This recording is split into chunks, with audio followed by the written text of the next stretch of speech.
What's up, 6 Row Podcast fans? Here we are, back at it again. Let's get into these ads and get right into the episode.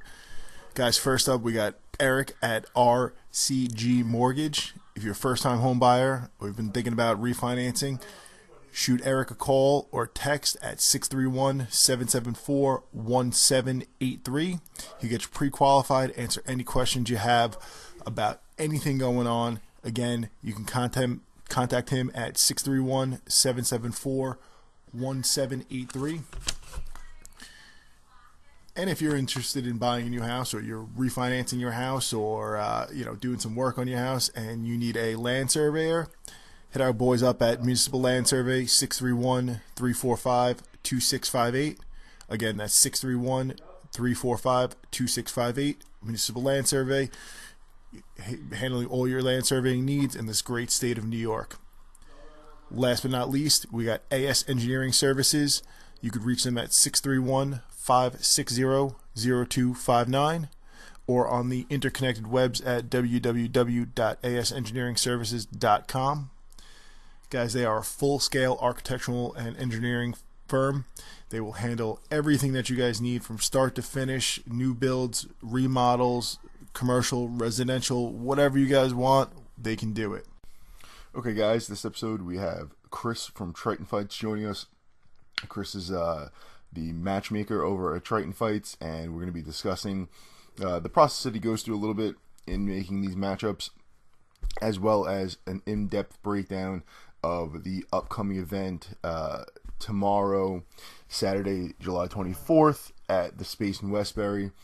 This is Triton Fights 6, and it looks like it's going to be a hell of a card, so enjoy.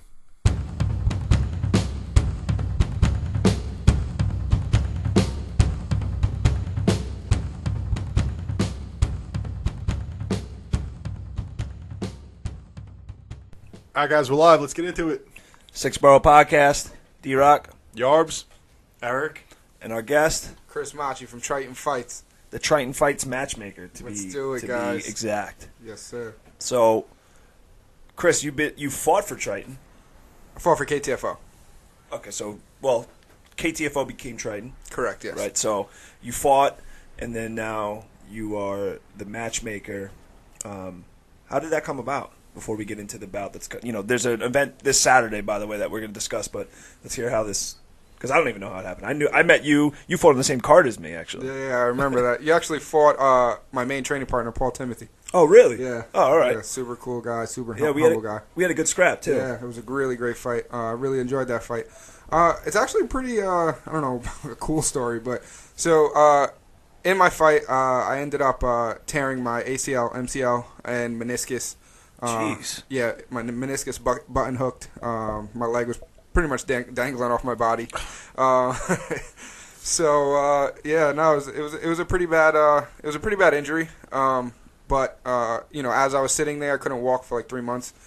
Sitting there in my bed, I was getting fat, I was getting depressed, and I just started thinking like, okay, am I going to be able to come back from this injury? And at first, I guess you think as a fighter, you start thinking as a fighter, and you're like, this is nothing, I'm going to come back. Then reality starts setting in a little bit, and when you're trying to walk and when you're rehabbing your knee.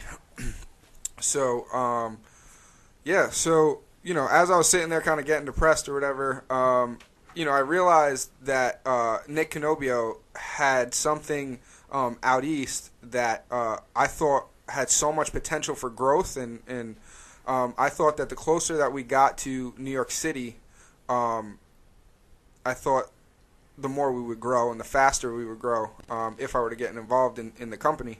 So I ended up contacting him, and I have a background in the hospitality industry. I've been working in catering since I was about 17 years old. And I had connections with the venue that we're in currently, the Space in Westbury. That's where the Saturday's event, 250 Post Avenue in Westbury, is going to be held.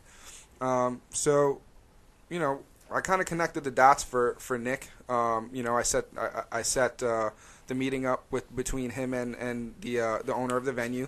And ever since, I just helped the brand grow. I guess initially maybe I thought I wanted to start my own promotion, and I guess I had the tools to do that, but as soon as I met Nick and kind of talked to Nick, I realized, how quality of a person that he is, and how he really cared about the sport. And I just feel like coming from a fighter's perspective before a promoter's perspective or a matchmaker's perspective, which I kind of do both in Triton, I felt like there was a stigma in the sport. It was kind of like the promoters were kind of like the bad guys, they just took away from the fighters, and there was, because in amateurs in New York, unfortunately, you can't get paid. Because if I could pay my fighters, I would, to be honest.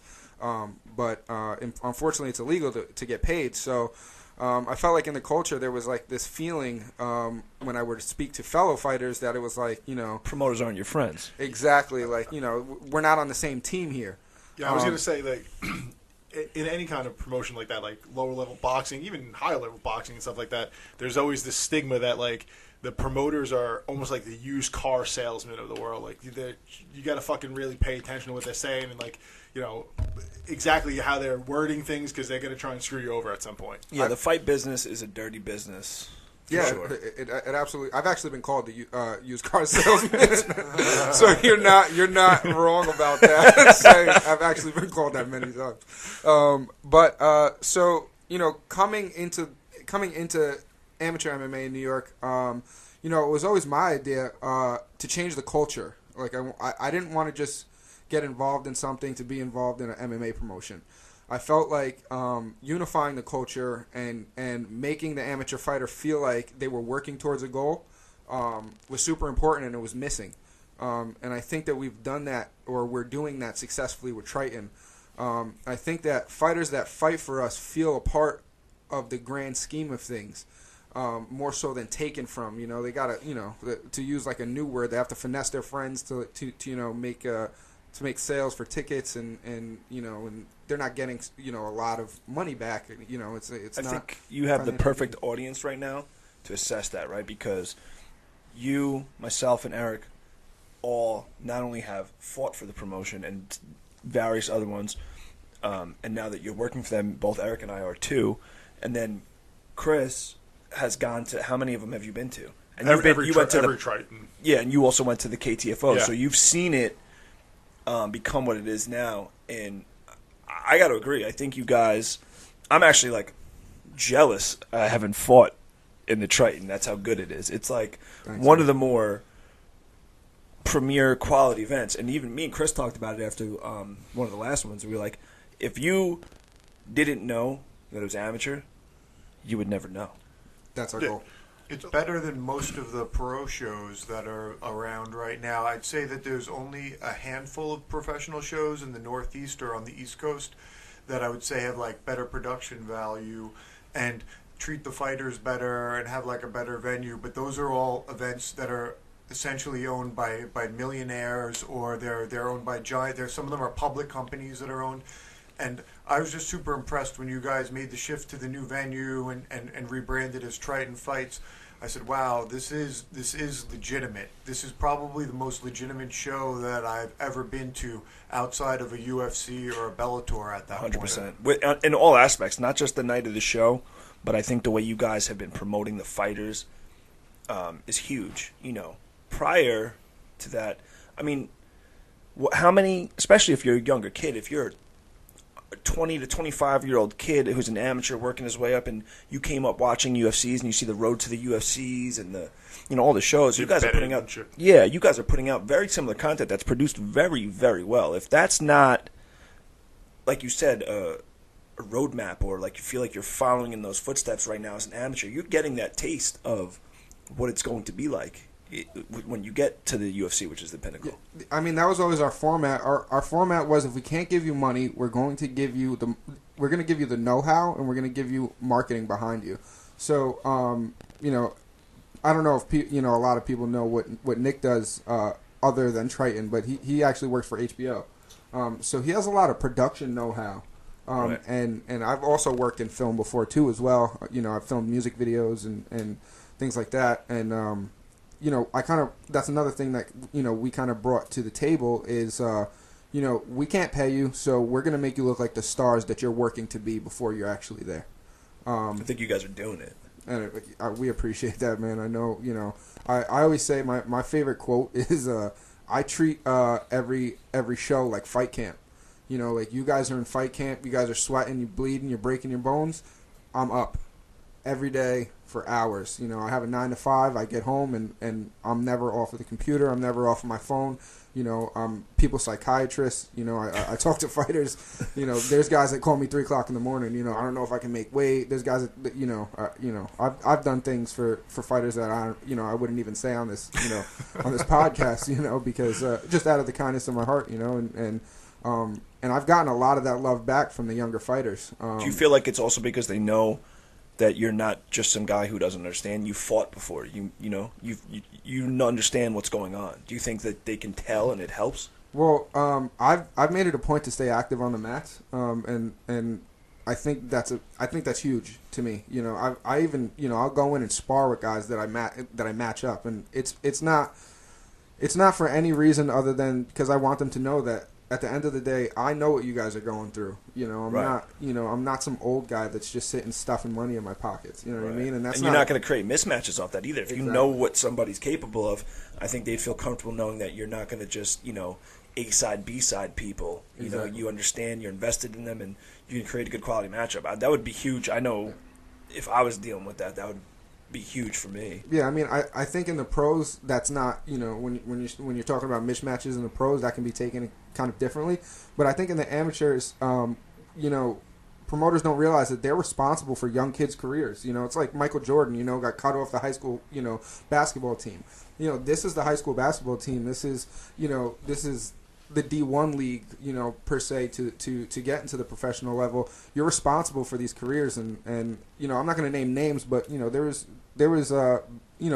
business associates that we had to part ways from because of things like that. And we're very ethical. We're a very ethical company. I don't know if I get a lot of flack for this, but you'll never see a girl in a thong, in our cage. We're huge on that. You know what I mean? You'll never see like a scantily clad girl in our venue. An over sexualized woman.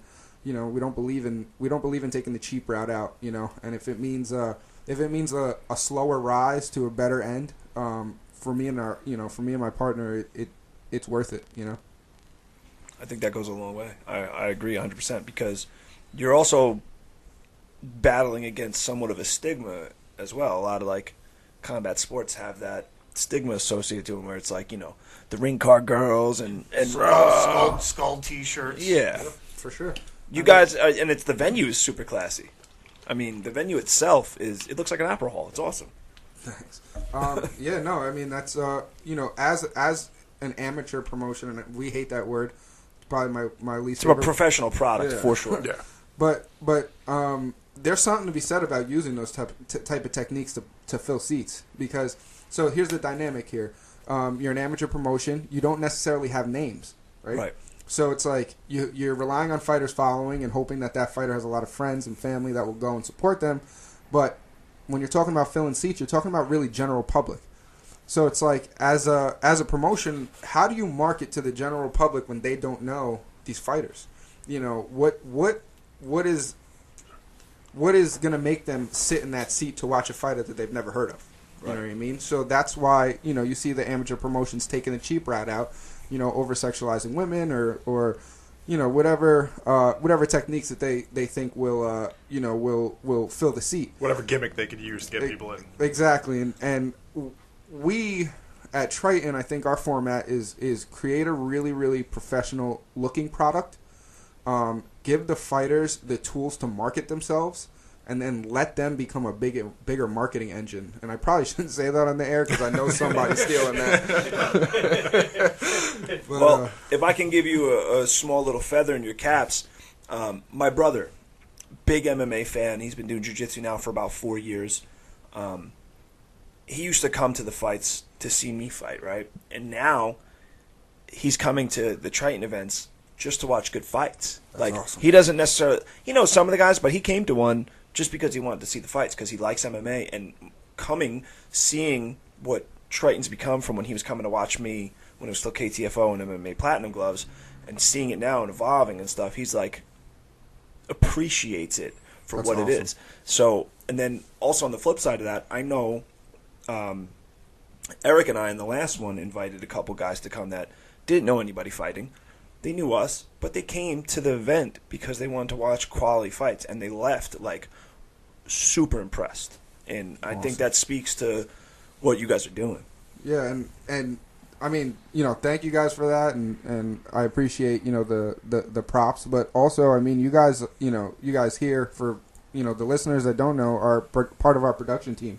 And that's something that we, me and Nick, we watch the stream over and over again, and we try to pick it apart, and you guys do a great job, for you guys do a great job piggybacking on what we're building visually. And giving it a voice, so big ups on you guys. We talk about that all the time, and you guys are really the voice of Triton Fights, and I think you guys do a great job too as well. Appreciate that. Likewise. It's real different to do commentary than you would think, like prior to getting involved in it, and you try to always do like the best job that you can with the fighters that are fighting. You try to like never shed like a negative light on any of the guys, and always like play them up, because I almost feel like I'm encouraging them, like while I'm there doing the commentary, because you want to see good fights, you want to see good action, you want to see the guys like fight through hard points of their matches and win. And I don't know, I feel like it takes a little while to get into the groove. It's always like a little bit rough in the first couple of fights of the night, but then like, I don't know, 2-3 fights in, you sort of find that groove, and then everybody knows who's supposed to say what and when. Yep. Well, Yep. I think also for Eric and I, now I can't speak for Eric, but for myself, and it ties into you, having been there before. You had fought, Eric and I have fought. We've been in there, and we've been in there in this particular promotion as well. And Eric and I have also fought in other ones, but Triton sets itself apart, and having been a part of the show as a fighter, and now being a part of it, as a commentator, I think it helps having been there. You know what I mean? Like, I was in another promotion, and I heard, one of my fights, some of the guys, describing the action, and it was a little condescending. Mm-hmm. It's not the kind of thing you want to hear. Like, so, like Eric had said, it's like you're encouraging, and I think having been there definitely is an advantage that all three of us have in trying to help push out a better product. Yeah, I mean, I always find it ironic when guys talk about, I call it the fire, like the heat of battle. I call it the fire. And when guys talk about the fire and never been in the fire, I really find it ironic. Boxing, I can't stand watching boxing. And sometimes I'm not a tremendous boxing fan, but I watch all the big fights, and I'll watch the undercards. And Dave and I try to get to the Barclays at least like 2 or 3 times a year to watch our buddy Adam Kawanaki box. And sometimes when you're watching the fights at home, you listen to these commentators, and like, unless it's Roy Jones Jr., I don't want to hear a condescending word out of your mouth. Yep. Max Kellerman, I'm looking at you. I was just gonna say. Like, I feel, and sometimes I'll be sitting there with like people that don't watch boxing or aren't big combat sports fans, like my wife, and she'll just say like, "Who is this guy that's saying that, speaking so negatively?" Like, I think it was Cesar Chavez Jr. fought. Mm-hmm. Who did he fight that he lost a one-sided battle to? Was it Canelo? Yes. It was Canelo, and they were just giving him, they were just shitting on him during the whole fight, and then after the fight, they even were a little condescending in the post-fight interview. We were beside ourselves watching that. Me and Eric watched that together as well, and I remember us being like, I can't believe this guy. Yeah, like, how could you speak so poorly about a guy, first of all, whose father was one of the best boxers, if not the best boxer that ever lived, and this guy's like, still like, all right, I'm a millionaire, I grew up like, rich, filthy rich, but I'm still got myself good enough to box with Canelo. And has 50 wins. Yeah, it's 50 wins. 50 wins. And like, and now you're going to sit here and badmouth this kid? I don't know. If I was born super rich, especially in Mexico, and like I never had to work, I don't know that I would have been like, yeah, I'm going to be a boxer too, and try to like fight my way up to be as good as my father. I might just be like hanging out on the beach or at the pool with some ladies. Exactly. It's easy to, when you have somebody such a high caliber as Canelo, he's going to make a lot of people look bad. Yeah. But the call... Was it Canelo or was it not Triple... was it Lomachenko that he fought? No. It was Canelo. But in one of Lomachenko's previous fights, It's the same type of thing just happened with not his last fight, the fight before, I want to say. But they were just like, and it was somebody that had a high profile name, and they were just basically shitting on him the whole time. Yeah. He fought. I don't remember who it was, but he made his opponent quit, essentially. Yeah. He didn't answer the bell, and they were getting on the guy, but it turned out he actually had a fractured orbital. So not coming out to fight was probably the better move. Yeah. And, like, listen, you're getting in there with guys at that level.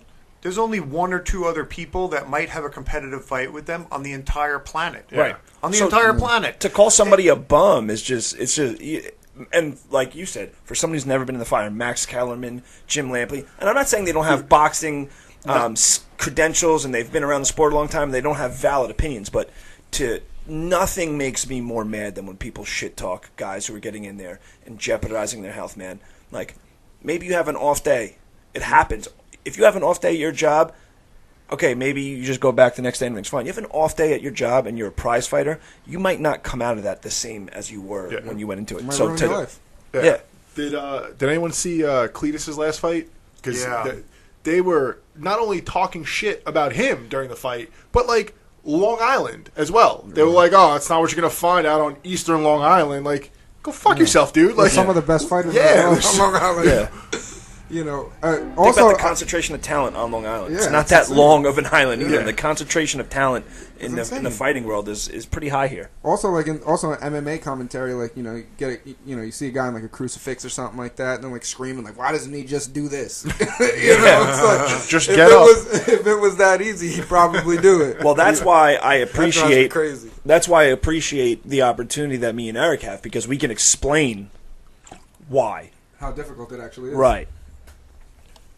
And that's one of my big pet peeves, so I'm real happy I have the avenue to be able to do that, because nothing drives me more crazy than I see it on, like, people will go on some guys' Instagrams after a tough fight and talk shit. And, it's all people with private profiles and guys who've never fought. It's like, you're going out of your way to call some guy who's putting himself on the line and risking more and doing more with his life than you ever could imagine. well, it's Yeah. easy from your mom's basement. I mean, you know. Yeah. Well, let's talk about that a little. Like, before we got on air, we were talking about, certain fighters, how they handle their social medias, and Triton Fights is an amateur promotion, and there's a lot to learn about what you just said.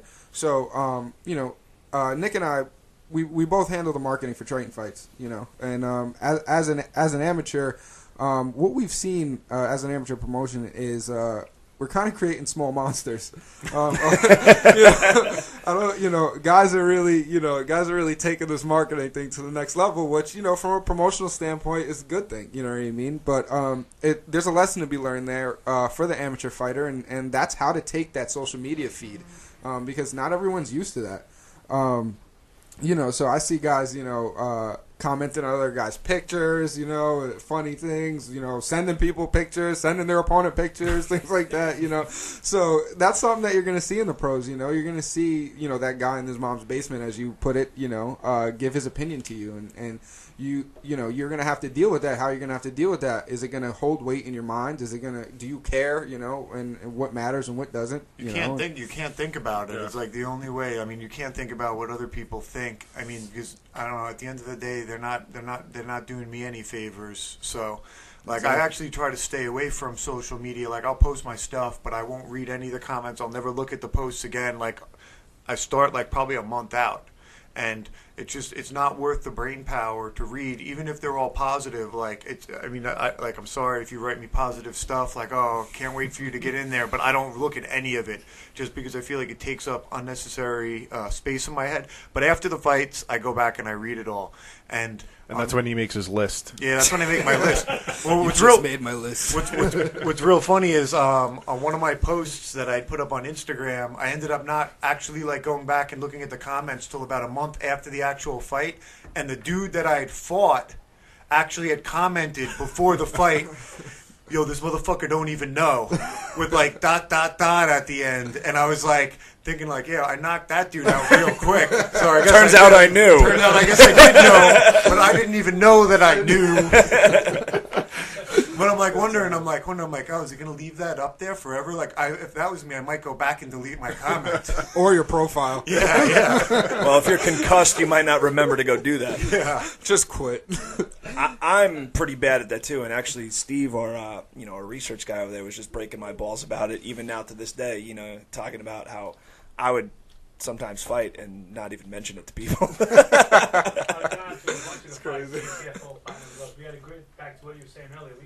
I brought a couple of my buddies and I. Hey. We had a great time every time. That's awesome. Thank you, man. Thank you for the We support. play more often, but Dave didn't fucking Yeah. know. I just didn't know it was happening. Him and I have been friends, what, fucking 17 years? Something like that? There were times that I didn't know he fucking was fighting. I'm like, you fucking kidding, guy? Oh, no, I fucking don't care. I'm pretty bad. I'm pretty bad at that. I remember I fought for an unnamed promotion in Atlantic City, and so for people who aren't familiar, you get an amount of tickets to sell, and the day of the weigh-ins, you come and you give the promoter, the leftover tickets and the money for what you've sold and this and that, and so I show up, I weigh in, and he's like, all right, I gave you 50 tickets. How many give it back?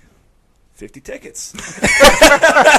And he's like, what? I'm like, dude, I live in Long Island. We're fighting in New Jersey and Atlantic City. I'm like, my job's to show up and fight and train. My job's not to promote your promotion, man. I was like, I can barely get people to see me come fight in Smithtown, which is like 10 minutes from where we live. I'm like, you think I'm getting people to come here, rent a room for the weekend, and spend $50 on a ticket? I was like, it ain't happening, dog. And he was like, well, we might have to figure something out here. I was like, cool, man, I'll never fight for you again. I don't care. Yeah.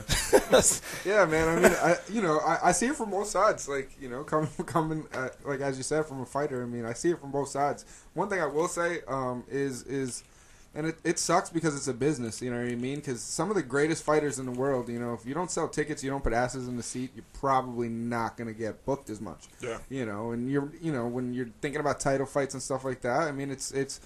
You have to always weigh the quality fight with the amount of money that you're going to make, because it's what lets the promotion survive, But I totally get that, man. I think the Nate Diaz's of the world too totally get that. Yeah. It's the reason why Conor McGregor has a Rolls Royce and he does it. I mean, there's definitely something to be said for that. And my whole thing was, especially as an amateur, I'm like, this is not what my job is yet. You know what I mean? I was like, but I will say this. If I was fighting for Triton, you guys have made that easier now. You guys, like what you just discussed, you've given the avenues. It's way easier to Plus, promote. you have online ticket sales, sharing a link and saying, click on this link and go buy your tickets. And you can fight in New York now, which we couldn't do. Yeah, and it's a lot easier than driving around and having to drop tickets off to people or have them come pick them up. Because Dave and I have both been fighting for a while. I have 8 fights. You have a handful of fights. And when it first started, it was very difficult to create user-generated content and put it up on the internet. And I fought on cards where I couldn't even get my name listed on the playbill. Give me something to show people that I am fighting. Yeah. Give me something to put up on my before Instagram. Give me something to put up on my MySpace. Yeah. Or to put up on my Facebook. And a lot of the promotions, they didn't have graphics people, they didn't have anyone doing design, they didn't want to spend any money or weren't making enough money to promote the fighters correctly.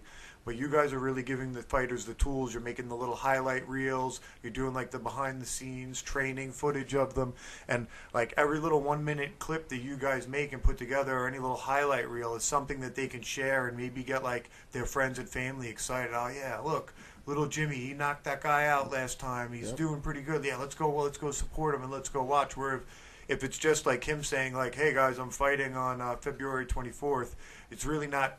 I mean, you'll get your hardcore fans, your hardcore friends. My brother's always going to show up. He'd show up if I was going to fight somebody in the woods behind my house. I was going to say he definitely already has. Let's be honest. Yeah. But you know what I'm saying. You got to sometimes excite people, and your videos excite me every time I take a look. And I'm I'm going to be at the events anyway. But it's oh look, they get me actually looking forward to the fights.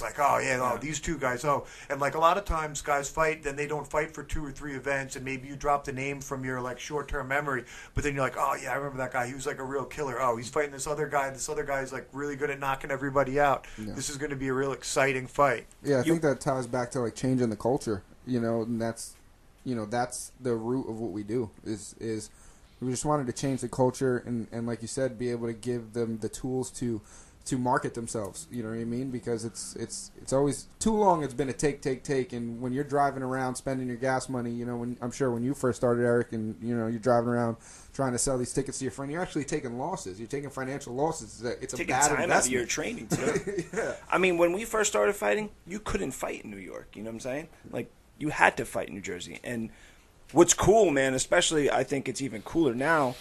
Eric and I had a pretty cool experience. We both were in one of the commercials that aired during a UFC. You know, like that was a pretty cool fucking thing. Especially that was cool for me, and I'm in my 30s. If you're like a 21, 22-year-old kid, and when you see yourself, you're watching a fight on the UFC, and a commercial comes up that you're in, that's fucking cool. I remember it aired. I don't remember which one it was, but it aired, and I got text messages from people like, "Oh, holy shit, dude! I just saw you on TV." I didn't get any texts. I got no texts.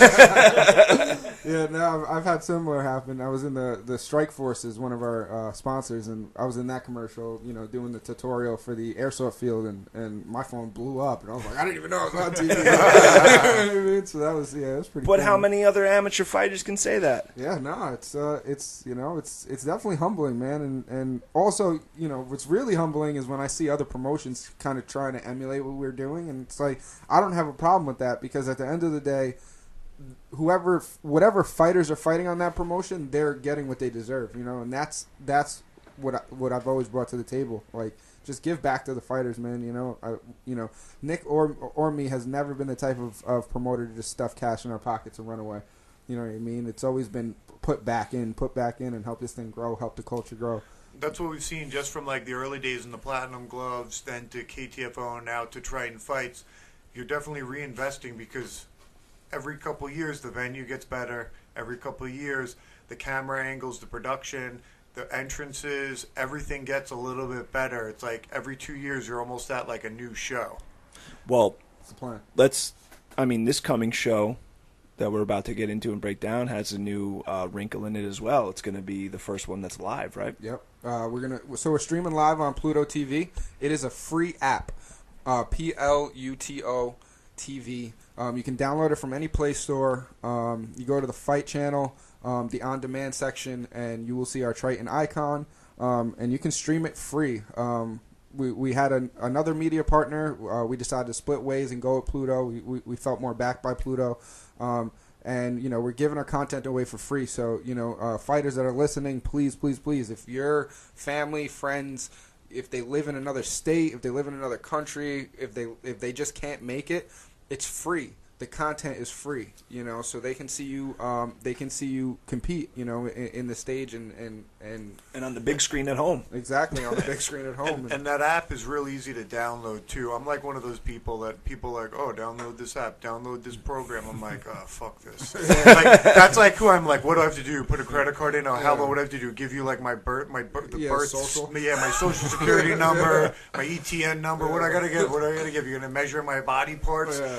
But it was Super real user-friendly. Yeah, it was real simple. It was basically just throwing an email address. I think they might have sent me one email initially, and then it's essentially like having like the channel guide on your like your what's it called, your DVR box. You just scroll down, and there's actually a lot of other good stuff on there as well. Yeah, it's cable TV for your telephone. Yeah, it's like so if you're like it's like the type of app like I just leave it on my phone if I find myself having like 15 minutes to kill somewhere, or I'm at somebody's house that I don't want to be at, and I need to go to the bathroom. I'll pull that open when I'm sitting on the bowl, Exactly. see what's on there. There's like a fight network that always has fights on it. Yeah, there's Glory on there. Yeah, Glory Kickboxing, a bunch of MMA shows. Pacquiao has Yep. his own channel. Yep. So there's like always stuff on, and not to mention all of the other like sci-fi movies and drama and thrillers, like all that stuff too. I just watch the fights usually. Yeah. Yeah, but no, the app is super user friendly, and it's again just another thing that we've decided, another tool we've decided to give to the to the fighter to help them market themselves. That's great. It's on Roku, Amazon Fire. You can get on Apple, Android, laptops, I everything. installed it on my phone while you guys were talking about it. It takes 5 seconds. 5 seconds. Yep, See? 5 seconds. You know, Steve's yeah. already got it on his phone. He's ready to rock and roll this It's on weekend. 5 screens in this room already. What, no porn? So let's get into the card for Saturday night. Yes, let's do it. I'm so excited for this. So this is your first full solo baby, for lack of a better word, I suppose. Yeah, man, this is my first time really just taking the reins on the matchmaking, and I'm super excited, super humble, but I'm really excited about what I've helped create. So, all right, so let's go down the bout order. So it's split between novice fights and then essentially what is a pro rules fight minus elbows. Minus elbows and So, knees to the head. And knees to the And head. twisted leg locks. So, for those that don't know, if you have under 2 fights in New York State, your first 2 fights have to be under novice rules where you have shin guards and there's no ground and pound to the head when you are on the ground. So the first portion of the bout, which is what? How many fights? Scroll down, Steve. Go to the bottom of that for me. So we got one. You got like 8. six fights. You got 8 novice rule fights. Okay, so then there's an intermission, and then on to the essentially what is like the main card, which features the more advanced action, which is, like I said, essentially pro rules except for what? You can no elbows and no knees to the head and no twisted leg locks. Okay. So straight leg locks are all game. Okay. So let's start at the bottom here. I mean, we got a lightweight prelim with. Go ahead. I don't know. Yeah. So Do that. okay. So I have Jensi Para Vargas and Dylan Martello. If I ruin somebody's name, I'm super sorry. I'm going to say that. That's a super disclaimer. I'm really bad with names. Yeah. So I mean, I don't know too much about these fighters. Obviously because they're 0-0, and then Dylan has 1 win. But he does come from Law MMA. Law is a great school located in Garden City. We do have a lot of support from them too, and that's one of the newer schools that have really started giving us some fighters and Chris Weidman and like Ray Longo. Yeah, so they're definitely a solid school, and Jensi has been very hype about the fight, and communication with him has been very super easy, and he's looking to come and prove himself in this 0-0 fight. So what in these fights where you know less about the competitors, what is the process or the mindset you have in making these matchups? Yeah, 'cause so I'm sure it's different for each one, right? No, yeah, it's super different. So when I have 0-0 guys, my first thing is to ask them where their BJJ level is. Because I just think that that's the quickest way to a mismatch. Because you got some 0-0 guys that are black belts, you know what I Right. mean? So that's my first thing to make sure that their level is not too advanced. I'm not going to put a purple belt in there with a white belt, ever. I think that's good, especially given the rule set, because on the ground, essentially, it just really becomes a jiu-jitsu match with the Exactly. novice rules. Exactly. So there's a little bit of science behind it, and then as far as striking, to be honest, from a matchmaking perspective, I'm a little bit more lax with that as far as their striking background, because I just feel like it's a fight anyway. People are going to get punched. As long as you haven't fought in Madison Square Garden 15 times, as a Muay Thai fighter or something like that. I don't. I'm a little bit more lax with that, but as long as your record's not heavy, you know what I Right. mean. I do ask them to divulge any striking that they've ever had, whether they've done boxing tournaments, in-house tournaments, or anything. And what I do, from a matchmaker's perspective, is I give it to the other coach, and vice versa too. So I ask for the same amount of information, and I make sure that I give even information and as much information to both camps, and I let both coaches know that that's what I'm going to do. And a lot of people appreciate that. I appreciate that on 2 levels. It's good to have that kind of, transparency, but also, and this isn't a knock, because I've been in fights like this in some of my first fights, especially at the novice level. You're 0-0, you're 1-0.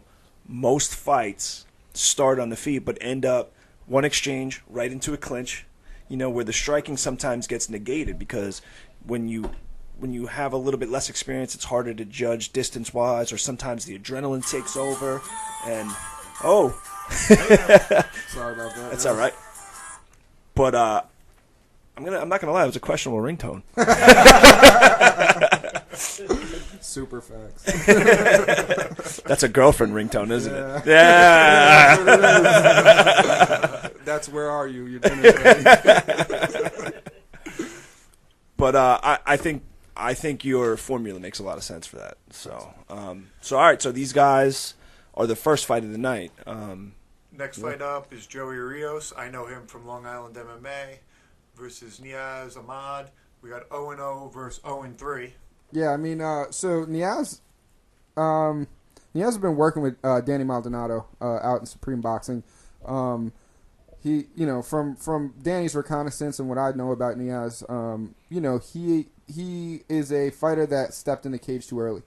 And that happens sometimes. Just guys get overzealous and they just they want to prove themselves and they don't have good coaches around them that tell them, listen, you're not ready yet. Exactly. So I mean, I respect anybody that get in the cage. So he's just really looking in there to prove that he does have the skills that he believes that he has, and Joey Rios again. Lima, Long Island MMA. I mean, everybody from Long Island and probably from the tri-state area knows about that gym. And if you don't know about that gym, you probably don't do MMA. So that's pretty fair. Yeah, I'm definitely really excited about this. Now, fight. does that go into your matchmaking? There's certain schools that have heavy reputations where they're going to have good coaches. They produce quality guys. Is that part of the formula? I mean, so again, I'll be totally honest. It's a fine line because I can't get too picky choosy. You know what I mean? I try to consider it. Given the guys that I have available to me. I try to consider it, but it's not always the deciding factor of a matchup. Plus, first fight, you don't know, that guy could be a stud in the gym, and when next thing you know, he's out there, lights, sees his mom and his girlfriend in the first row. I've seen guys that are absolute. I've seen gym heroes. I say I know guys, and I train with guys that are absolute beasts in the gym that just can't perform against even mediocre opponents when it comes time to fight in front of other people. I call them pad ninjas. It's 100% true. So you can say oh, this guy's from a great gym, he has great training partners, but on the same token, you have no idea how they're actually going to perform or if they'll be able to perform at all. Right. Lights is a factor. 100%. I don't know how much I can stress that to any amateur fighters that are listening right now, because that is something that when I fought, that is something that changed my game plan. I'm a super intense guy when I train and when I fight, and when I stepped in the cage and I saw the lights and I got hype.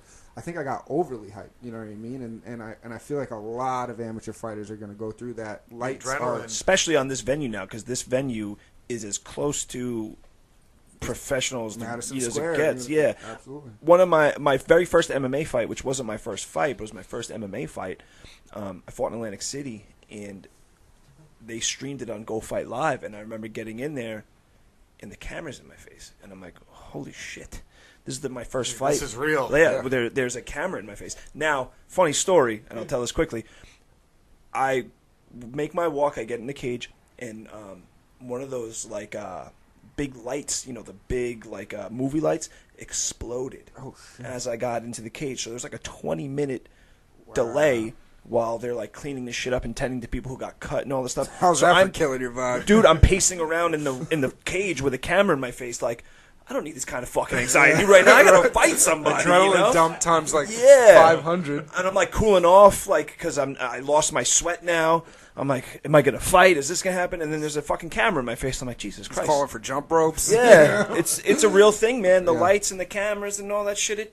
It changes everything. That's why Triton Fights. We that's our format, man. Get you ready for the pros. And our lighting trust, if you've ever been in the cage, I know Dave, you do the in the cage interviews, they're legit. Oh, fuck you yeah, know, they those are. lights, those lights. If you stare at them, they'll blind you. Yeah, yeah. You know? Yeah. So I'll get in there, and if it's I'm not standing in the wrong side, I might start sweating. You feel the heat of them. You do feel the heat. You do feel the heat. That's the most bizarre thing. You get in there, depending on the venue and how the lights are set up. I've fought at venues where I feel like I'm in a tanning bed. I'm just whoa. You feel the sweat permeating out of your skin on your back as if you're under a tanning light, which is totally different than how we normally sweat, because we're usually running around doing athletic stuff. You're usually not laying stationary, and I'm oh man, the fight didn't even start yet. I'm all slick. Yeah, 100%. The air tastes different. Everything, All right, so the next fight is I'll let you. Yeah, so I got Piotr Gorecki. out of UFC Staten Island. That's Freddie Mielson's student. They have a lot of great guys out of that gym. Yeah, man. You know, he's facing William Tucker from Renzo Gracie Philly. I'll get to William in a second, but Mr. Gorecki and the UFC Staten Island team. You know, I'll be honest. I hear a lot of down talk sometimes about UFC gyms. You know, I guess it has a commercial gym stigma. But I actually I took a nice trip I live out here out east. I live on exit 62. Took a nice trip to Staten Island, which was I had to take 3 submarines and a camel to get there. Took 4.5 days. Yeah, I had a beard by the time I got there. But I actually went out, you know, to get some marketing material for them and to see their camp. And those guys are legit. You know, and they're legit for more than one reason. Some of them are very, very technical on the floor, a lot more technical than people actually know about them. But also too, just the way the way they train. There's no nonsense in that gym. You know, they're like a family. But I mean, they're, you know, when they're sparring, they're hitting each other. You know, there's no you know, they don't really go light there. You know, so it's a very, very intense camp. And, you know, again, you know, I think the UFC gym has a little bit of a commercial stigma. But, you know, don't sleep on UFC Staten Island, guys. Just off the top of my head, I know they got Johnny Piero. They got Jose Rodriguez. Yeah. 2 guys who I've seen fight who are legit. Savages. So, yeah, no, Johnny, every time you fight Johnny, you know, any guy that's ever fought Johnny, I think, has landed on his head at one point. 100%. You know, in the fight. And Jose, his movement is definitely next level. Got a big left hand, too. Yeah, his movement and yeah, like you said, I mean, he knows how to use those hands of his. Yeah. You No, know?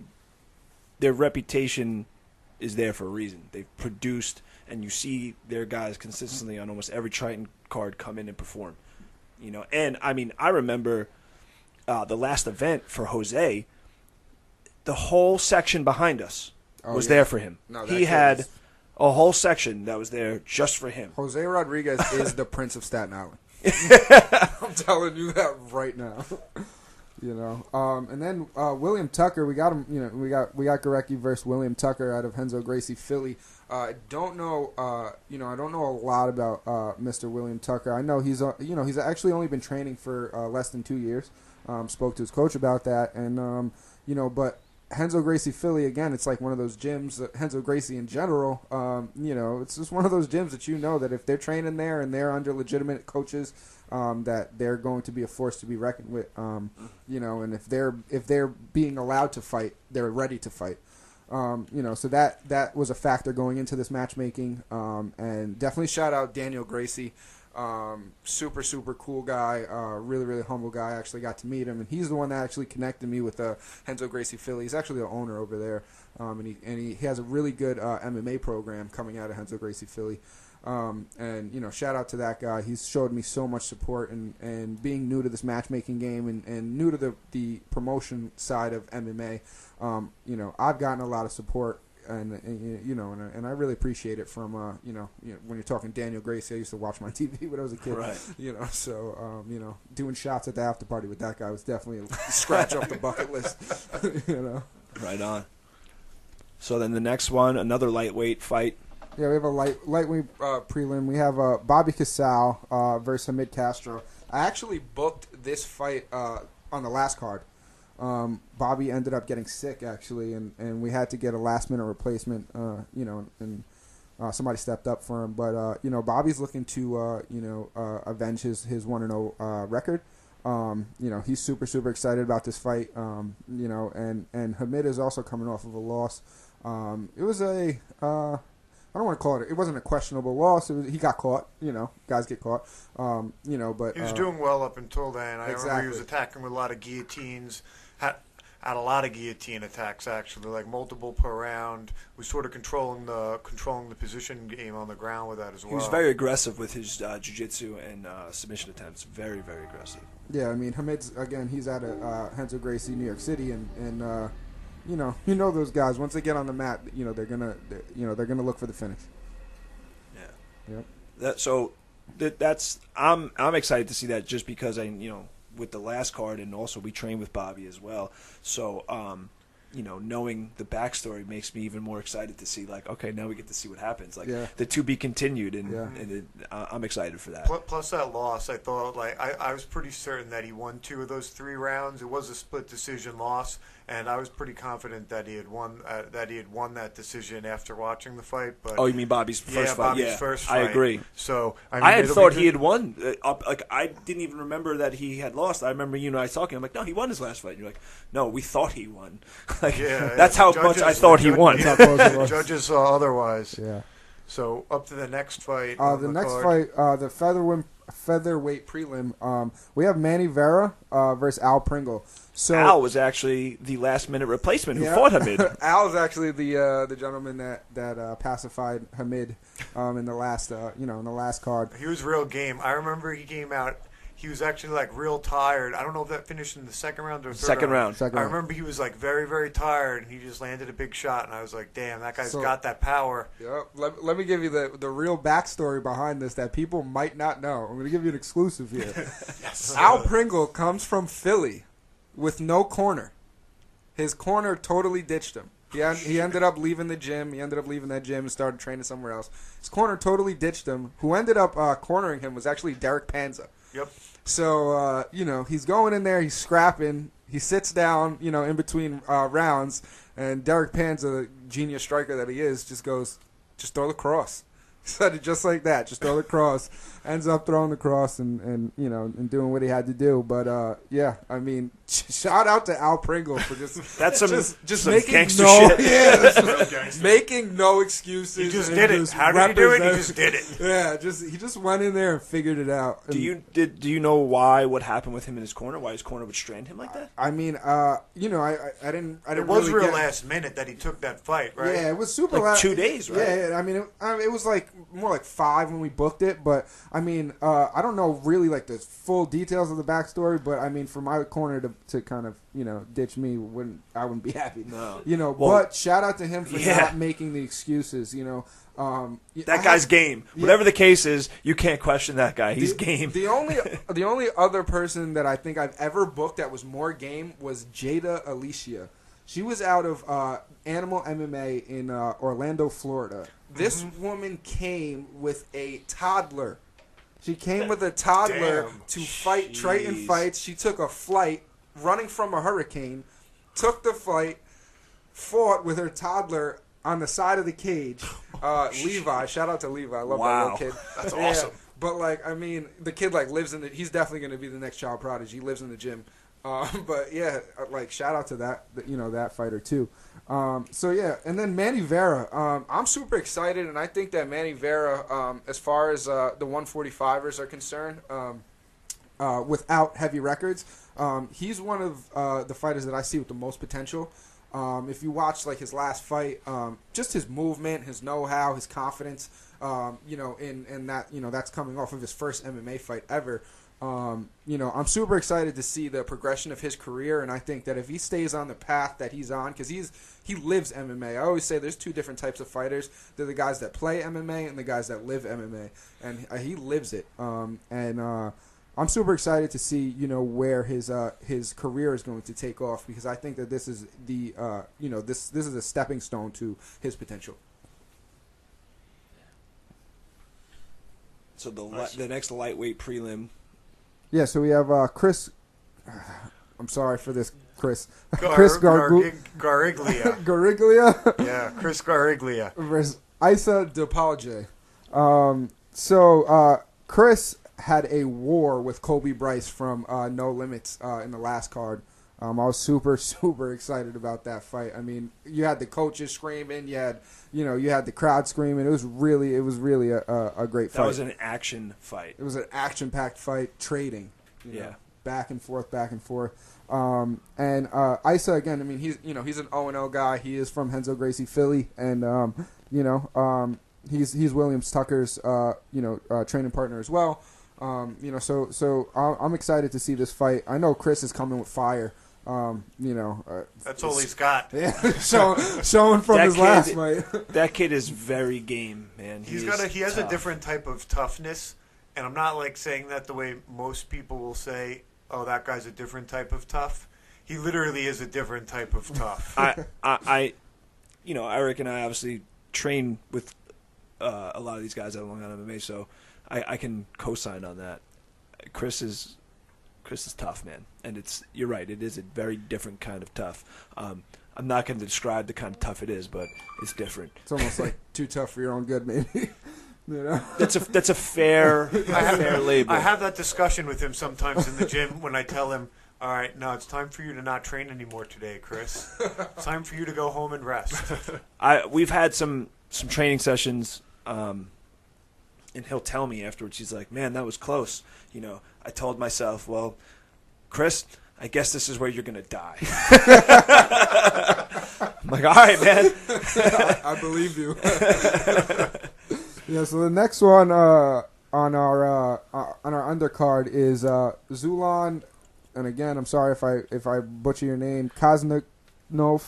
I can't. That's a tough one. Yeah, I couldn't even tell you which is the first part, which is the second part. There's consonants that are next to each other that don't go next to each other twice. Yeah, Twice. I'm surprised he doesn't have a money sign in his name. I was gonna say, all the letters in his name are like letters that aren't in other people's names. And we're not even making fun of you, man. No, not at all. I really want to be able to say your name. I just can't.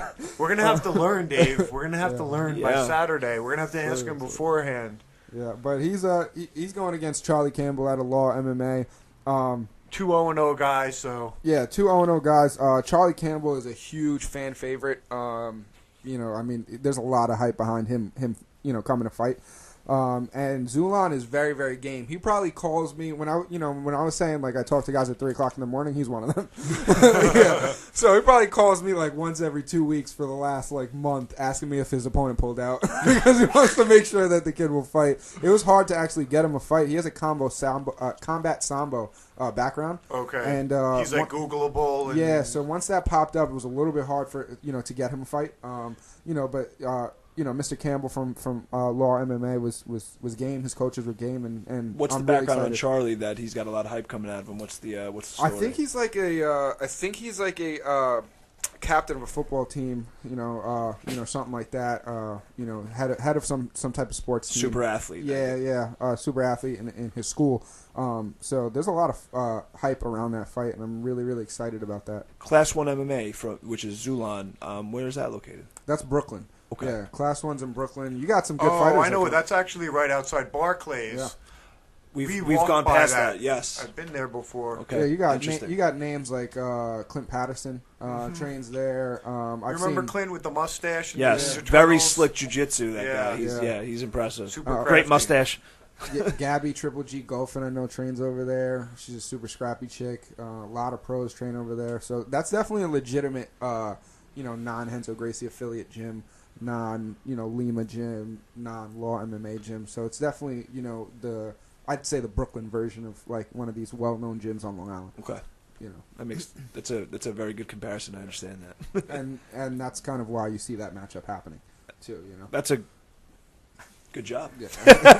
as much The as I formula, it seems legit. I haven't paused at anything so far. So now we're on to the main card here, and we got heavyweights kicking it off. Everybody likes a heavyweight scrap. So let me tell you something about this fight. Guys, get your rain jackets, get umbrellas, because there will be blood in this fight. I promise you that. Shit. These guys, both of these guys, somebody's getting knocked out in this fight. I bet every dollar in my pocket. Somebody's getting knocked out in this fight. Both of these guys come in to kill. So Gareth Hornell, he's actually one of the trainers at UFC Gym, New Hyde Park. He has I don't know if it's a military background, but at one point he was going to train with Navy SEALs. So he spent some time with Navy SEALs. And I've actually done some rounds with Gareth, and he has no quit at all. Like, he has no gas button. He has no slow down. I'm pretty sure he has no pain threshold either. He's a big dude. I've trained with him before, Yeah. probably about 2 years ago. I think he was still in college at the time, maybe, Okay. but he had came down to visit, I guess, some family, and I remember him. But I don't think he was fighting heavyweight at the time, though. I feel like he was fighting, like, maybe, like middleweight or light heavyweight. But that's why I was surprised to see him on there as heavyweight. I'm like, oh, man, he was already, like, pretty tall. He's probably like a house now. Yeah, he was another guy because he's actually a Soka brown belt. Soca Brazilian Jiu-Jitsu brown belt, so it wasn't easy to get him a fight. So that is kind of one of the. He could have went 205, but that is kind of one of the reasons why you see him fighting heavyweight is because Mr. Ron Marshall was just game enough. He's ready to scrap, and you see heavy records on these guys. You see heavy records on Ron Marshall. I'm sorry, and that's the type of guy that I had to bring in that was willing to to scrap with Gareth. But that's a very exciting fight, and guys definitely get behind those fighters because they're coming back. All right, so then we got a bantamweight fight. So we're going almost as far down the weight spectrum as we can. As you could possibly go. So Ajik Ajim. Poor Ajik Ajim. I don't know how many times his fight has dropped. I think that kid has the record for dropped fights in New York. 3 in a row, right? And dropped, and I want to say dropped like the day or the day before the fight, too. I mean, this poor kid has been through like 6 training camps, and I'm Ajik, if you're listening, I'm sorry I'm laughing because it's not funny. It really makes me mad, actually. But I just think he deserves this fight.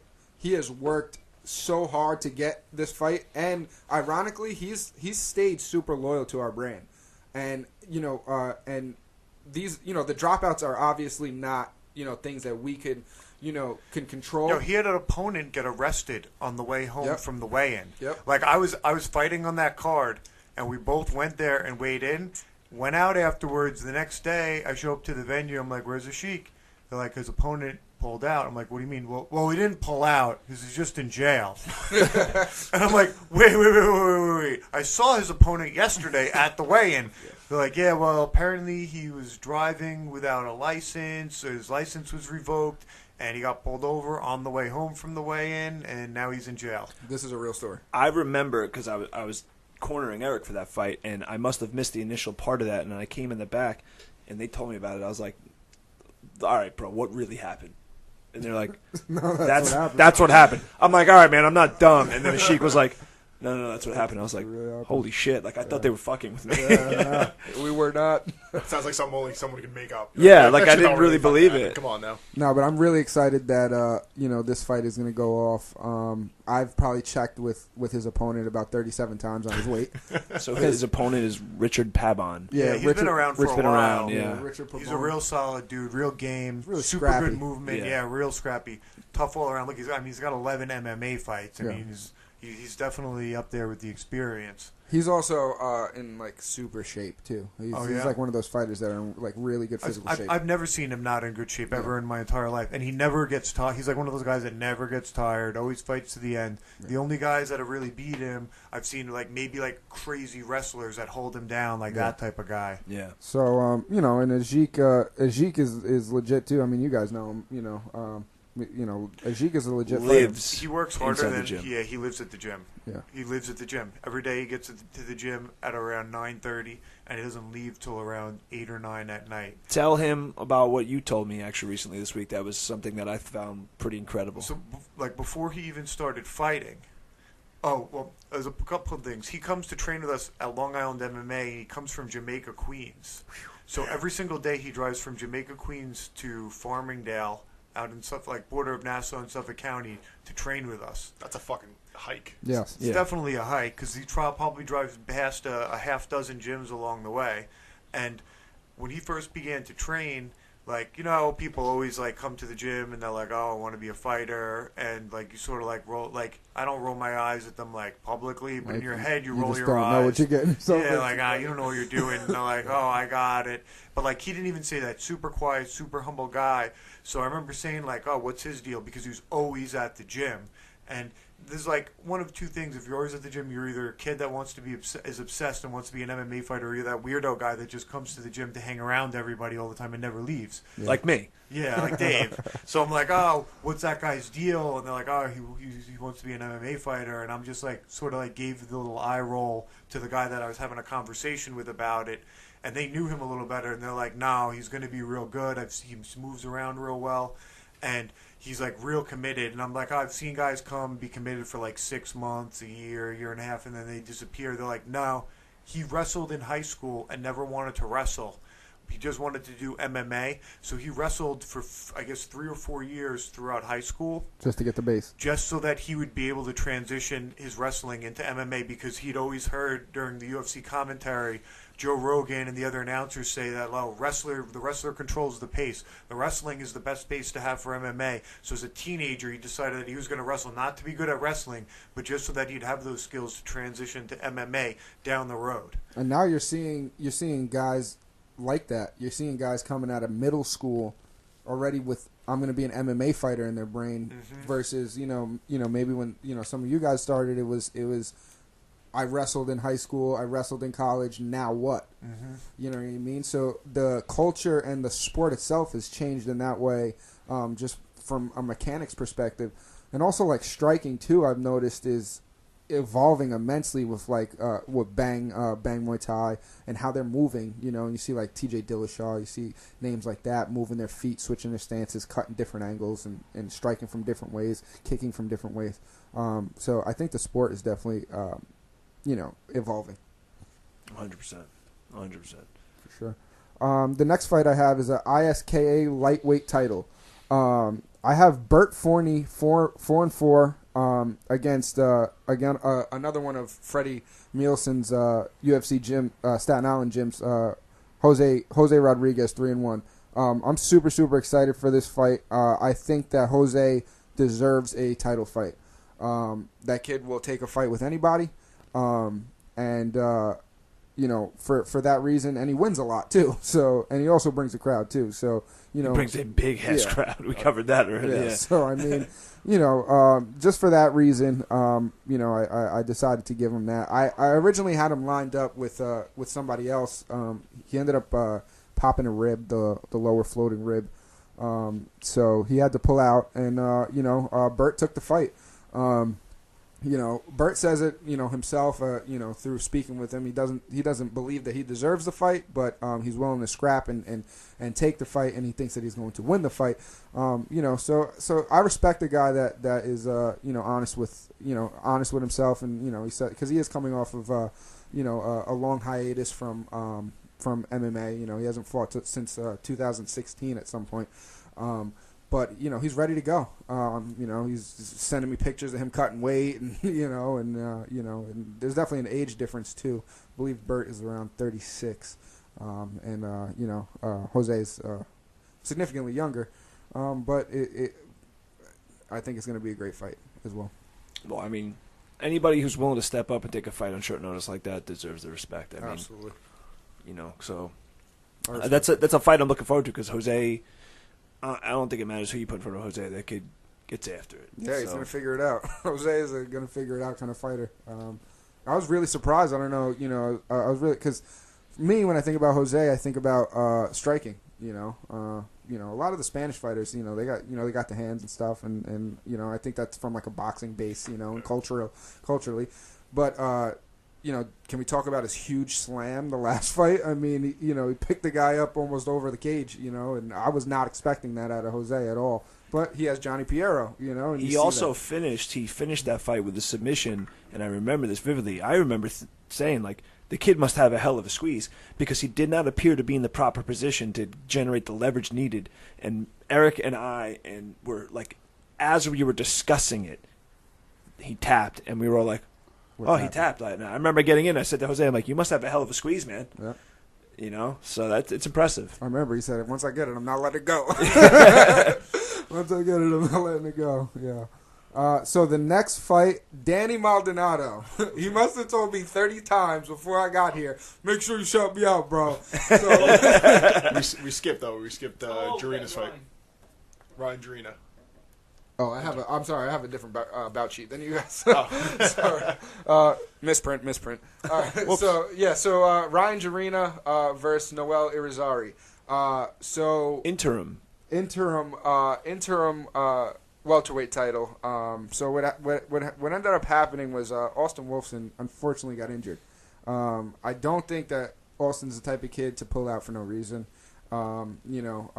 I don't know the exact injury, but I just know that he got injured, and it's a legitimate injury. Yeah, I don't think he's the type of kid that runs from a fight.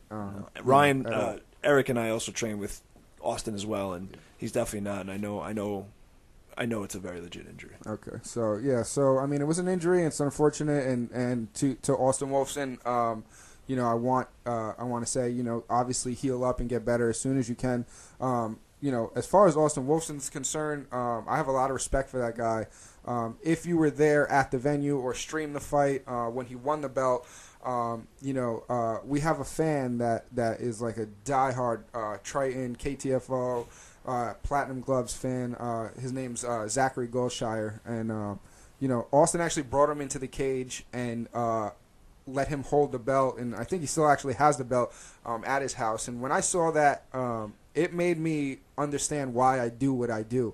I could be in anything, real estate. I could be in, any kind of business. But as much as on the outside, MMA is a brutal sport because there's blood and punching and kicking, it's also a sport that unifies, and it's also a sport that helps, people that maybe don't have the confidence, or see themselves in a bad light, kind of gain confidence and get a support system and create friends. And yeah, we punch each other in the face and kick each other in the head, but at the end of the day, it's all hugs, it's all love, and a lot of times there's no racial lines. You see in gyms. It's a high respect sport. Absolutely. And it almost creates like a brotherhood. Absolutely. Even from competitors. Yeah. Austin is the perfect embodiment of that. Also, Austin is like Captain America. Yeah. I mean, he looks like this wholesome person, but it's not just that exterior. He really is that. Austin's a great dude, man. He could be dead tired, and if you need another round to spar, he's going to step up and do it. I see him helping people in the gym all the time. He's one of the nicest guys I've ever met. But on top of that, he's driven and competitive. And, I mean, he's blonde-haired, blue-eyed, 6'2", jacked out of his mind. He is the living embodiment of all of that. Yeah. And it's rare that somebody has those qualities. So, yeah, Austin's a solid dude. Moral fiber, him, you fought how many years to get this title just to hand it to somebody that necessarily didn't fight, but he did fight. Because in Austin's eyes, I feel like he felt like you took this ride with me. And I have nothing but respect for Austin for doing that. But, to get back to the fight, Ryan Jarina, I tried to match him with a couple people. Some of the guys didn't want to fight right out, and then I had a guy accept the fight, and then he pulled out with a questionable injury. And if he's listening, I'm the type of person I'm always going to be honest. If he was in this room right now, I'd say it to him. I don't know how legitimate his injury was. He sent me a picture of it. I don't know. I'm not a doctor, but it didn't seem like something that I know guys would pull out from. I'll be honest with that. But fortunately, we had Noel Irizarry. He actually fought Ryan Jarina's teammate, Jeremy Puglia. Good scrap. Good scrap, too. Good scrap. Fought a weight class above his natural weight class. So, you got to respect that from a guy. So now he's going to fight. He's going to fight, closer to his natural weight class. And I think we're going to see the real Noel Irizarry now. And Ryan Jarita's coming off of an injury, too. So now, I actually got, to do like half a round with Ryan, and I was dead. That kid's striking and wrestling is legitimate. So I'm really, really excited for that fight, and I think there's going to be a lot of action. I'm inclined to agree with you, having seen Noel fight and trained with Ryan. That fight is guaranteed fireworks. And so up next, now we got Danny Maldonado. Shout out to Danny Maldonado, the Triton Flyweight champ. Flyweight, Danny Flashinato Maldonado. That's his name. I like to call him the Hamburglar. The Hamburger. He's always talking about cheeseburgers. Yeah. Cheeseburgers is his thing. Danny. Well, and then first of all, let's give his opponent some light. Gio Alvarez, the submission magician. So these I like that two. Name. Love it. I actually tried to get a fight poster made with like Danny as the Flash and Gio as like a magician, but I just didn't have enough time to make it. Awesome. But Gio's got a hell of a record, huh? Yeah, no, Gio's legit. A lot of fights. Yeah, he's legit. He's a scrappy guy. Gio's a scrappy guy. Just to highlight a little bit, just some background with like Danny Maldonado and me on a personal level. Danny has probably been one of my biggest supporters in the matchmaking game. He's actually sent me like a lot of guys, and sent Triton a lot of guys, and he's the type of fighter that if I could take Danny's work ethic in the gym as a fighter, and if I could take his work ethic in the gym, outside the gym as promoting Triton, and give that to every fighter, I think we would be, a small Bellator at this point, because Danny hits the street. He promotes Triton like he works for Triton, and coming from a promotional standpoint, that's super humbling and very important. So he markets himself, and he markets the promotion that he feels at home with, which happens to be Triton Fights. And as you've seen, with the promotional videos, we got behind him because of that. We appreciate, the fighter going the extra mile. When we post a promotional video, he's the first one in my inbox. Send me the video. Let me post it. You know what I mean? So that goes a long way with us, and Danny's an awesome kid, and I really appreciate his help outside of the gym. And then Gio Alvarez, I actually took a very, very long trip to New Jersey to go to UFC Hoboken, where he's a trainer at, and get some promotional material from him.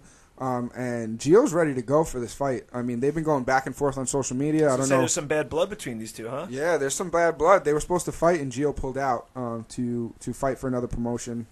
They were supposed to fight last card, and Danny wasn't happy about that. Danny, the last card before the last card, I'm sorry, where he fought Anel Dudo for the belt. Yeah, Danny wasn't happy about that. Obviously, not many people would when you put in a whole camp for a certain fighter. But Gio came back and said, listen, I gave him that belt, and I let him win that belt, and now I'm going to take it from him. And Damn, that's fucking gangster. Yeah, and I don't think Danny liked that too much, so Danny told me that just make sure you have security at the weigh-in, so I don't know what that means. I guess I got to put on my Hirachis.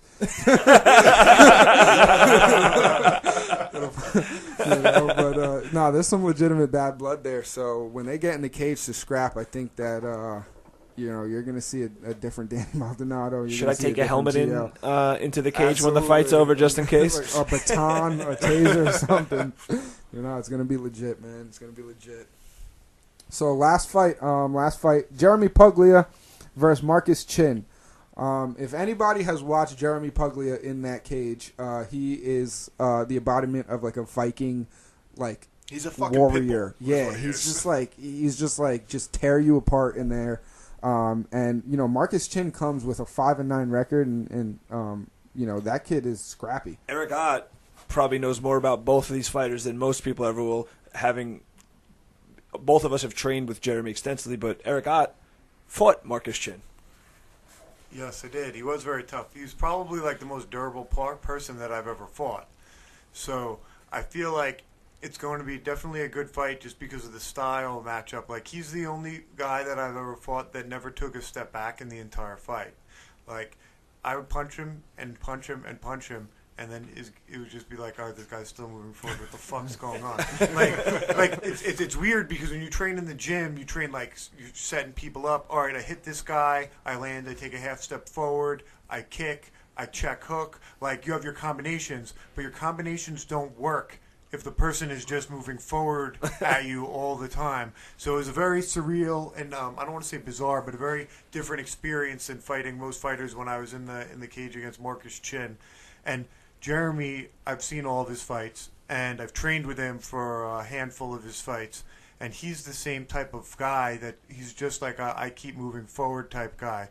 So I feel like this is going to be one of those fights where two guys just move forward, sort of like two like bonehead dinosaurs or like two rhinos, and then they're just going to like hit, and then one of them's going to fall down eventually, and we'll see who it is. Jeremy is the opposite end of the spectrum of what we were talking about before, where we were talking about guys in the gym who are studs, and then come fight night, can't put it together.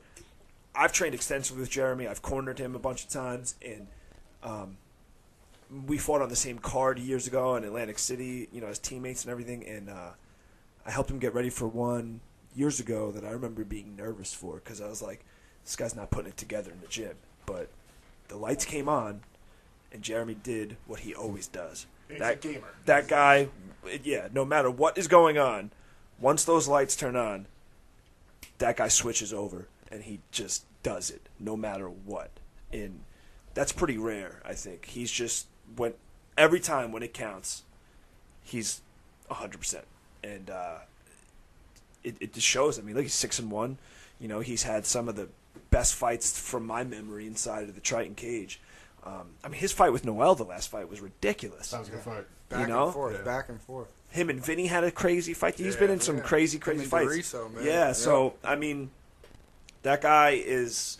He could come off the couch, and you put those lights on, he's showing up. Yeah, I think he actually did come off the couch for the last fight.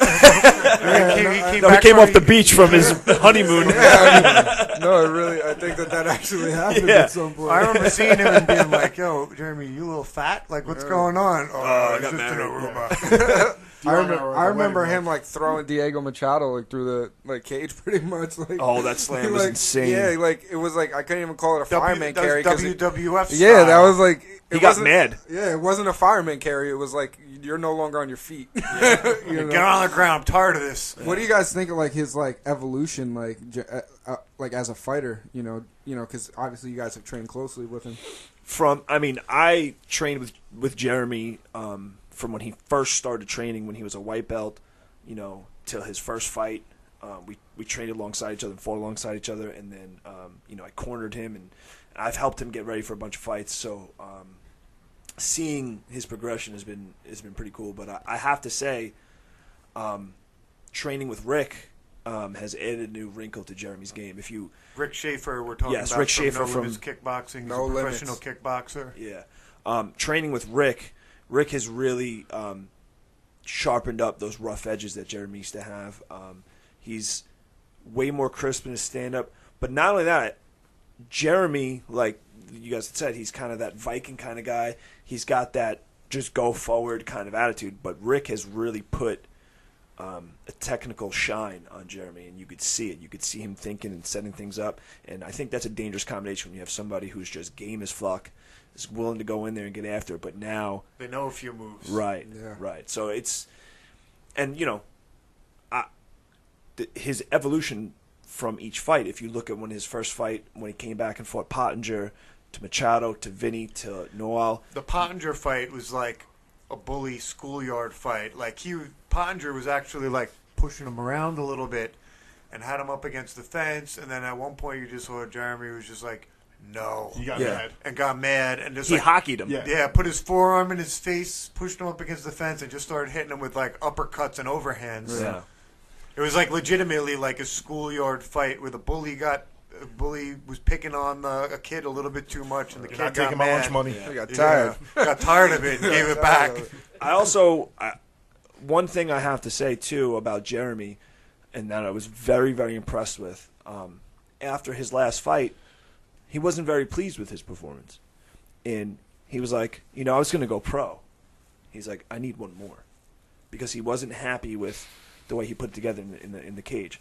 I think that says a lot about the kind of guy he is. And I think that says a lot about the kind of coach he has. 100%. Too. Rick has, you got to give a lot of credit to Rick. Rick's definitely... Listen, Rick's young, and I actually got some, a couple of chances to train at No Limits too. Rick is a young coach on Long Island, and I have so much respect for that guy. He's methodical, and like you said, he changes his fighters' game plans. 100%. He changes the fighters that they are, and that's indicative of a real coach. But he's changed them without stealing the essence from them. Yes. He hasn't changed who Jeremy is. He's just made who Jeremy is. Exactly. He's refined him and made who Jeremy is. Filed him better. down. Yeah. There's something to be said for that. Yeah, and also the choices that they make too. I think that when I say the choices, I don't mean that he's picky choosy with his opponents for his fighters, but he's smart. He's very smart with the matchups that he accepts. Right. And and I always tell fighters, I'm probably more transparent than I should be, but it's my job to make the fight.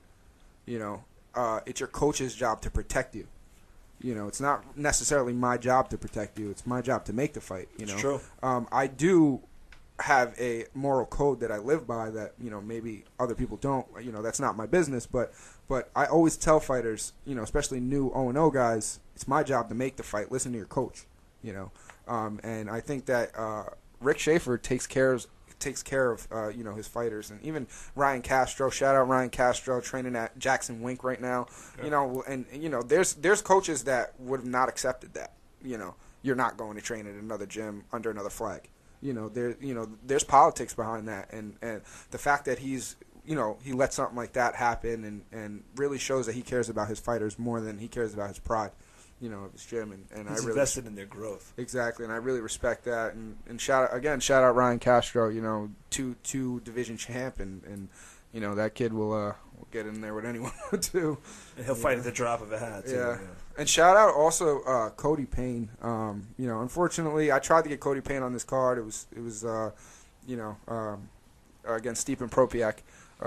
He did have an injury, a legitimate injury. Stipe did. But shout out Cody Payne, and I tried my best to get you on this card, man. Right on. So that's the whole card for Saturday night. Triton Fights 6.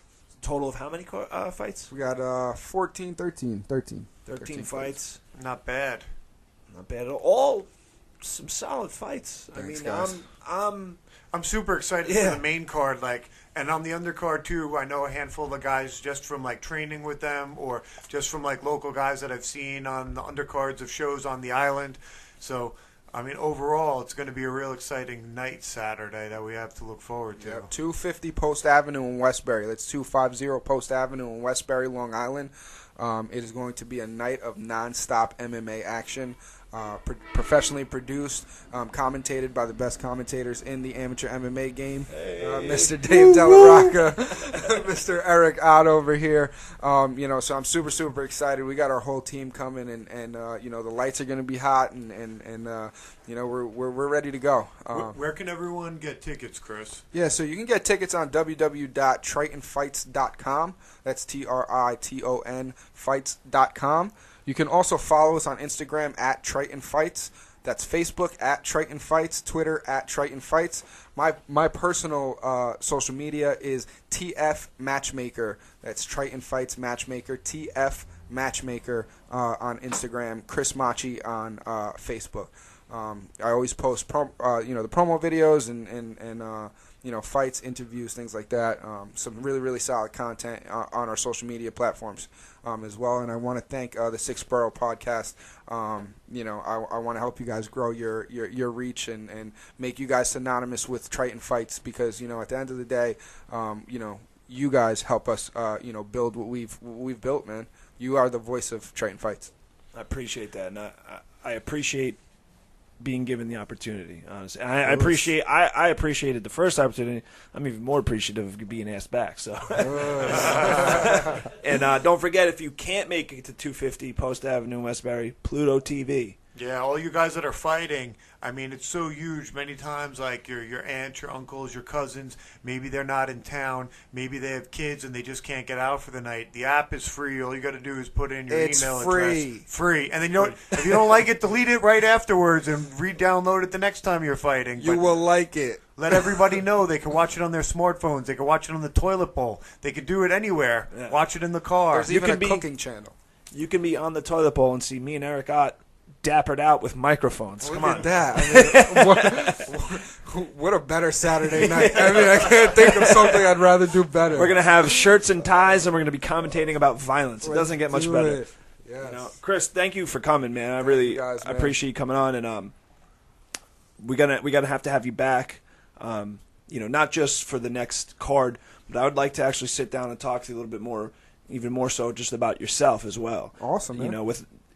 It's good to bump up the fights, but I think I'd like to give you a platform as well, because I think you gotta, you're dealing with a lot of people, these fighters, and they know you, but everybody else I think will appreciate your story, get to know you better, and I'm a big believer in authenticity and getting to know somebody behind a product. I think if you're behind a product that somebody already likes, and then they get to know you and generally like you, I think it makes them appreciate the product even more. So I would want to have you back again, for that reason as well. I'm big on people follow the story. They follow the story before they follow the product, like you just said. And that's a way more eloquent way of putting it than I did. and I live by my product, man. I really do, and I appreciate anybody that's willing to support me, and there's nothing that I won't do to support someone that supports me. Right on. Awesome. Even people that don't support me. Just them a little bit. Eventually, they will.